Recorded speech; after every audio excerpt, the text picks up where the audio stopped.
ایک روز حضور نبی کریم صلی اللہ علیہ وآلہ وسلم خانہ کعبہ میں نماز پڑھ رہے تھے کہ ابو جہل آپ کے پاس آیا اور بولا، کیا میں نے آپ کو اس سے منع نہیں کیا تھا؟ آپ جانتے نہیں میں سب سے بڑے گروہ والا ہوں۔ اس پر سورہ الگ کی آیت 17 اور 18 نازل ہوئی۔ ترجمہ: سو یہ اپنے گروہ کے لوگوں کو بلا لے، اگر اس نے ایسا کیا تو ہم بھی دوزخ کے پیادوں کو بلا لیں گے۔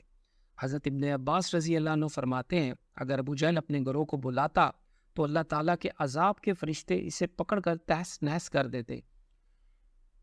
ایک روز ابو جہل حضور نبی کریم صلی اللہ علیہ وآلہ وسلم کے سامنے آیا اور آپ صلی اللہ علیہ وآلہ وسلم سے مخاطب ہوا۔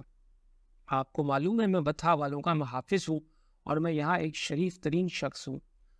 اس وقت اللہ تعالیٰ نے سورہ دخان کی آیت 49 نازل فرمائی۔ ترجمہ: چک تو بڑا معزز و مکرم ہے۔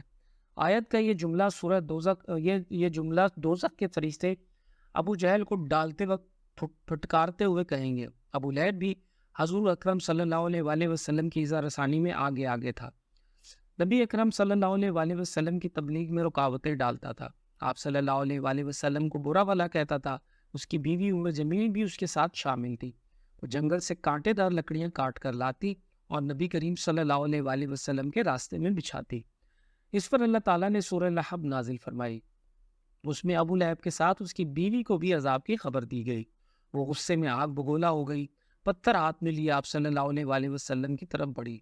اس وقت آپ صلی اللہ علیہ وآلہ وسلم کے ساتھ ابو بکر صدیق رضی اللہ عنہ تھے۔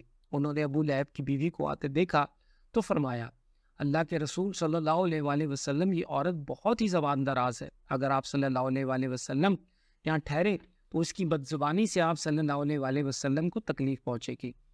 ان کی بات سن کر حضور نبی کریم صلی اللہ علیہ وآلہ وسلم نے فرمایا، ابو بکر فکر نہ کرو، وہ مجھے نہ دیکھ سکے گی۔ اتنے میں جمیل نزدیک پہنچ گئی۔ اسے وہاں صرف ابو بکر صدیق رضی اللہ عنہ نظر آئے۔ وہ آتے ہی بولی، ابو بکر تمہارے دوست نے مجھے ذلیل کیا ہے، کہاں ہے تمہارا دوست جو شعر پڑھتا ہے؟ ابو بکر بولے، کیا تمہیں میرے ساتھ کوئی نظر نہیں آ رہا؟ بولی، کیا بات ہے؟ مجھے تو تمہارے ساتھ کوئی نظر نہیں آ رہا۔ انہوں نے پوچھا، تم ان کے ساتھ کیا کرنا چاہتی ہو؟ جواب میں اس نے کہا، میں یہ پتھر نعوذ باللہ اس کے منہ پر نہ مارنا چاہتی ہوں۔ اس نے میری شان میں نازیبہ شعر کہے ہیں۔ وہ سورہ لہب کی آیات کو شعر سمجھ رہی تھی۔ اس پر انہوں نے کہا، نہیں، اللہ کی قسم وہ شاعر نہیں ہے، وہ تو شعر کہنا جانتے ہی نہیں، نہ انہوں نے تمہیں ذلیل کیا ہے۔ یہ سن کر وہ واپس لوٹ گئی۔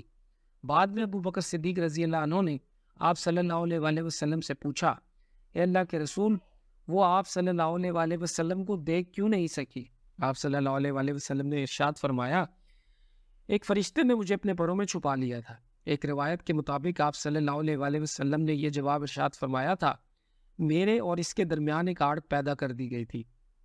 ابو لہب کے ایک بیٹے کا نام عتبہ تھا اور دوسرے کا نام عتیبہ۔